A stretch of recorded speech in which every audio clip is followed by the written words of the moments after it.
Kansara DTV news ગુજરાતીમાં આપનું સ્વાગત છે।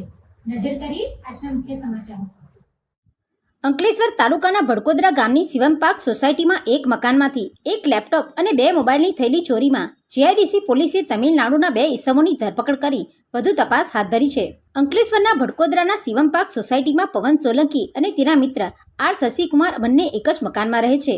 ગત તારીખ 21 જૂનના રોજ રાત્રે બંને દરવાજો ખુલ્લો રાખી સૂઈ ગયા હતા। દરમિયાન બંનેના 2 મોબાઈલ ફોન અને લેપટોપની ચોરી થઈ હતી। આ અંગે જીઆઈડીસી પોલીસે ₹46,000ના 2 મોબાઈલ ફોન અને ₹55,000નું લેપટોપ મળી કુલ 1 લાખથી વધુના મુદ્દામાલની ચોરીનો ગુનો નોંધી વધુ તપાસ હાથ ધરી। દરમિયાન જીઆઈડીસી પોલીસે મળેલી બાતમીના આધારે તમિલનાડુના સન્મુગન મુરુગન ઓર્ડર અને વી શ્રીનિવાસ વેદ સ્વામીની ધરપકડ કરી વધુ તપાસ હાથ ધરી છે। Pintu Modi, DTV news, Ankleshwar.